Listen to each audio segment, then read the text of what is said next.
ብሔራዊ ባንክ ከ10 ቢሊዮን ብር በላይ ኪሳራ እንደገጠመው ሰምተናል። ኪሳራው በብር የመግዛት አቅም መቀነስ ምክንያት በከፍተኛ ደረጃ መጨመሩ ተገልጿል። በሌላ በኩል ደግሞ የአውሮፕላን ቲኬት በብድር መሸጥ መጀመሩ ታውቋል። ከቲኬት በተጨማሪ ለሌሎች ወጪዎችም ገንዘብ በብድር እንደሚሰጥ ሰምተናል። ሰላም ቤተሰቦቻችን፣ መረጃዎቹን የት ሀገርና የት ከተማ ሆናችሁ እየተከታተላችሁ እንደምትገኙ በሐሳብ መስጫው ላይ ጻፉልን። በየትኛው ጉዳይ ላይ መረጃ እንድናቀርብላችሁ እንደምትፈልጉ ማሳወቁን። አሁን ዝርዝር መረጃዎቹን አንድ በአንድ ወደ እናንተ እናደርሳለን። እስከ መጨረሻው አብራችሁን ቆዩ።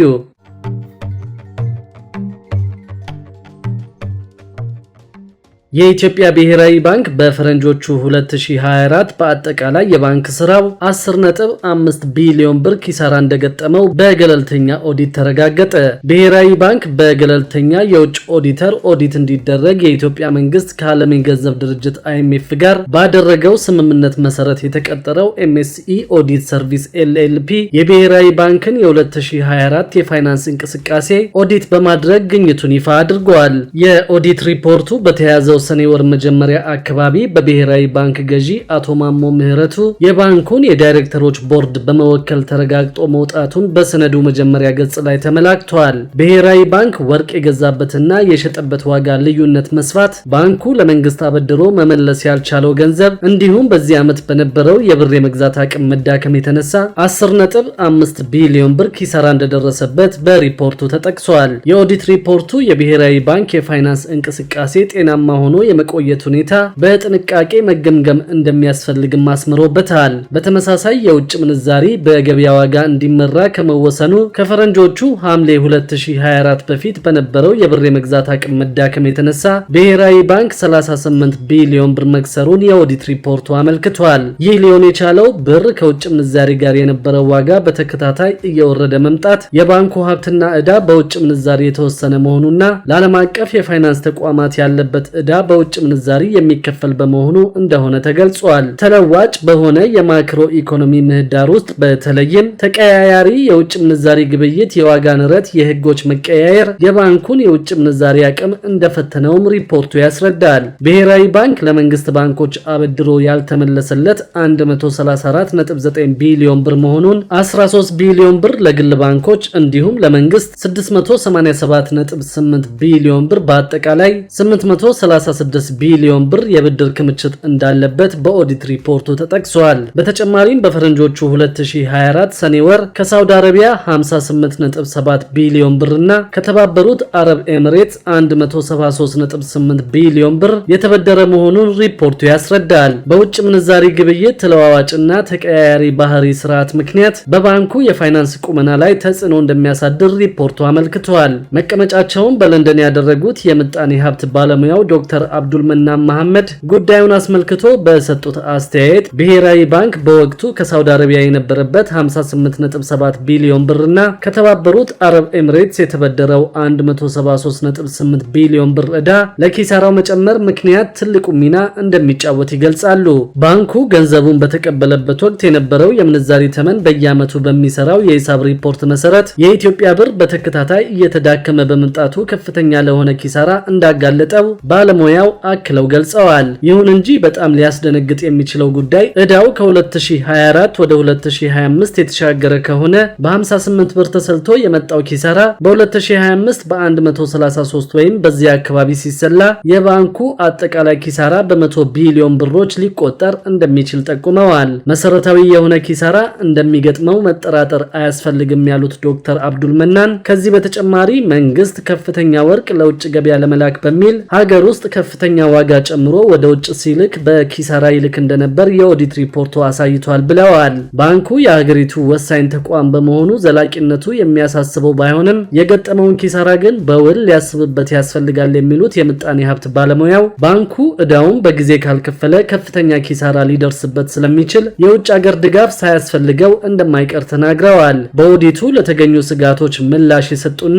በሪፖርቱ የተጠቀሱ የብሔራዊ ባንክ አመራሮች ባንኩ በሕግ የተጣለበት የገንዘብ ፖሊሲ ለማስፈጸም የሚያወጣቸው ወጪዎችን በዘላቂነት መሸፈን እንዲችል በቅርቡ በጸደቀው ማቋቋሚያ አዋጅ መንግስት የባንኩን ካፒታል ወደ 20 ቢሊዮን ብር ለማሳደግ የወሰነ በመሆኑ ስጋቶቹ ይቀረፋሉ ብለዋል። በሌላ በኩል ደግሞ ከማህበር ቤት ጋር በተያያዘ አዲስ መረጃ ሰምተናል። በዚህም በአዲስ አበባ ቤት ፈልገው የተደራጁ 96 የቤት ማህበራት በቅርቡ ስራ ይጀምራሉ ተብሏል። የአዲስ አበባ ህብረት ስራ ኮሚሽን በ2017 ዓ.ም ለቤት ፈላጊ መምህራን ካደራጃቸው 264 ማህበራት ውስጥ 25 በመቶ ቅድመ ክፍያ ቁጠባ ያጠናቀቁ 96 ማህበራት በቅርቡ ስራ እንደሚጀምሩ የአዲስ አበባ ህብረት ስራ ኮሚሽን ገልጿል። ይህ የተገለጸው የአዲስ አበባ ከተማ አስተዳደር ትምህርት ቢሮ ቤት ፈላጊ መምህራንን በ2575 ፕሮግራም የቤት ባለቤት ለማድረግ የሚያስችል ስምምነት ከአዲስ አበባ ህብረት ስራ ኮሚሽን እና ከአዲስ አበባ መምህራን ማህበር ጋር ሲፈራረም ነው። የአዲስ አበባ ህብረት ስራ ኮሚሽን ኮሚሽነር ወይዘሮ ልዕልቲ ግደይ ኮሚሽኑ በ2017 ዓ.ም ከ23000 በላይ ቤት ፈላጊ መምህራንን በ264 ማህበራት ማደራጀቱን ገልጸው ከማህበራት ውስጥ 25 በመቶ ቅድመ ክፍያ ቁጠባ የጨረሱት 96 ያህል መሆናቸውን ተናግረዋል። የ96 ማህበራት አባላት የሆኑ ከ8000 በላይ መምህራን ህጉ የሚፈቅድላቸውን 25 በመቶ የቅድመ ክፍያ ቁጠባ የጨረሱ መሆናቸውን የጠቀሱት ኮሚሽነሯ መንግስት ባዘጋጀላቸው መሬት ላይ በቅርቡ ወደ ግንባታ መግባት እንደሚችሉ ተናግረዋል። ቀሪዎቹ 168 ማህበራት ደግሞ 25 በመቶ የቅድመ ቁጠባቸውን ቀስ በቀስ በመጨረስ ወደ ስራ ለመግባት መወሰናቸውን አክለዋል። ከዚህ በፊት ቤት ለማግኘት የሚቀመጠውን ቅድመ ቁጠባ መጨረስ ግዴታ መሆኑን ያስታወሱት ወይዘሮ ልዕልቲ መምህራን ግን ልዩ ሁኔታ ተሰጧቸው ቅድመ ቁጠባቸውን ቀስ በቀስ እያሟሉ ወደ ስራ እንዲገቡ እንደተፈቀደላቸውና እንደተደራጁ ጠቁመዋል። በቀጣይ በማህበር የተደራጁ መምህራን በየክፍለ ከተሞቹ በተከፈቱ 11 የኢትዮጵያ ብሔራዊ ባንክ ቅርንጫፎች ዝግ አካውንት ከመክፈት ጀምሮ መተዳደሪያ ደንባቸውን አጽድቀው ህጋዊ ሰርቲፊኬት መውሰድ እንደሚኖርባቸው አስረድተዋል። የኢትዮጵያ ብሔራዊ ባንክ በ2575 መርሃ ግብር ለመምህራን ቅድሚያ በመስጠት በዝቅተኛ ወለድ መጠን ብድር ማመቻቸቱንና የከተማ አስተዳደሩም ከሊዝ ነጻ መሬት ለማቅረብ ዝግጅት ማጠናቀቁን የአዲስ አበባ ከተማ አስተዳደር ትምህርት ቢሮ ኃላፊ ዶክተር ዘላለም ሙላቱ ተናግረዋል። ስምምነቱ ቀሪ ስራዎችን በጋራ ለማከናወንና መምህራን በፍጥነት ወደ ቤት ግንባታ እንዲገቡ የሚያስችል መሆኑን አክለዋል። ከዚሁ ጎን ለጎን ከአዲስ አበባ ከተማ ቤቶች ልማትና አስተዳደር ቢሮ ጋር በመሆን የመምህራንን የመግዛት አቅም ያገናዘበ የቤት ግንባታ በማከናወን እነሱን ተጠቃሚ ለማድረግ እየተሰራ መሆኑን ገልጸዋል። በሌላ በኩል ደግሞ የአውሮፕላን ቲኬት በብድር መሸጥ መጀመሩን ሰምተናል። ከቲኬት በተጨማሪ ለሌሎች ወጪዎችም ገንዘብ በብድር እንደሚሰጥ ታውቋል። ፍላይ አዲስ ዛሬ ይብረሩ ነገ ይክፈሉ በሚል መርህ ከዳሸን ባንክ ጋር በመተባበር ወደ ተለያዩ ሀገራት ለሚሄዱ ዜጎች ለጉዞና ለማማከር አገልግሎቶች የዱቤ አገልግሎት እንዲያገኙ የሚያስችል ስምምነት ማድረጉን አስታውቀዋል። ድርጅቱ ከዚህም ጋር በተያያዘ በአሁኑ ሰዓት እነዚህን የጉዞና የማማከር አገልግሎቶችን ይበልጥ በማዘመንና በማስፋት ከአውሮፓ፣ ፖላንድ፣ ቱርክ፣ ጣሊያን፣ ካናዳ፣ በሩሲያና በተጨማሪ በሌሎች ሀገራትም ዜጎች አገልግሎቱን ማግኘት እንዲችሉ ከዳሸን ባንክ ጋር በመተባበር የዱቤ አገልግሎት በመስጠት ህብረተሰቡ በሚሄድባቸው ሀገራት ሁሉ ለሚያስፈልጋቸው የጉዞና ለሌሎች አገልግሎቶች ገንዘብ በዱቤ ማግኘት እንዲችሉ ከባንኩ ጋር ስምምነት ላይ ተደርሶ ወደ ስራ መገባቱን አስታውቀዋል። ደንበኞች የዱቤ አገልግሎቱን ለማግኘት በዳሸን ባንክ ሱፐር አፕ ላይ በሚያንቀሳቅሱት የገንዘብ መጠንና በሰዋስ እንደሆነ ተገልጿል። ዳሸን ባንክ ከድርጅቱ ጋር አጋር በመሆን የዱቤ አገልግሎት ሲሰጥ ማለትም የቲኬት፣ የሆቴል፣ የኢንሹራንስ፣ የቪዛና መሰል ለጉዞ የሚያስፈልጉ ሰነዶችን በዳሸን ባንክ በኩል እንዲከፍሉና ክፍያውን እንዲፈጽሙ የዱቤ አገልግሎቱን በየወሩ የሚፈጸም ሲሆን ደንበኛው ማስያዣና ሌሎች ዶክመንቶች አቅርቦ ለጉዞ የሚያስፈልጉ ዶክመንቶችም ይሟሉለታል ተብሏል። ድርጅቱ ለሕክምና፣ ለትምህርት፣ ለስራ፣ የሽርሽር ጉዞ ለሚያደርጉ ከዳሸን ባንክ ጋር በመሆን የዱቤ አገልግሎት በመስጠት እንደሚሰራ ተነግሯል።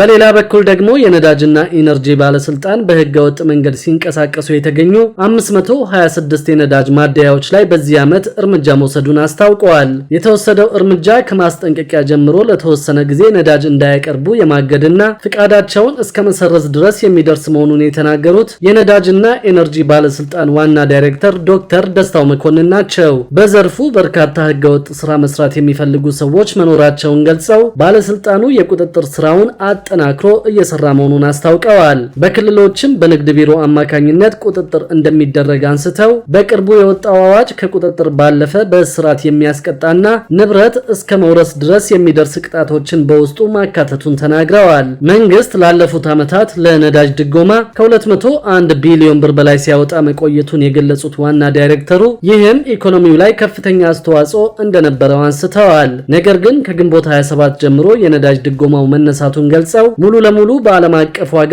እየተሸጠ መሆኑንም አስታውቀዋል። በማህበራዊ ሚዲያ በመካከለኛው ምስራቅ ያለው ግጭት የነዳጅ ዋጋውን ይጨምራል የሚል አመለካከት መኖሩን በትኩረት ያነሱት ዋና ዳይሬክተሩ የዋጋ ጭማሪ ቢኖርም ጫና የሚያሳድር አይደለም ሲሉ ገልጸዋል።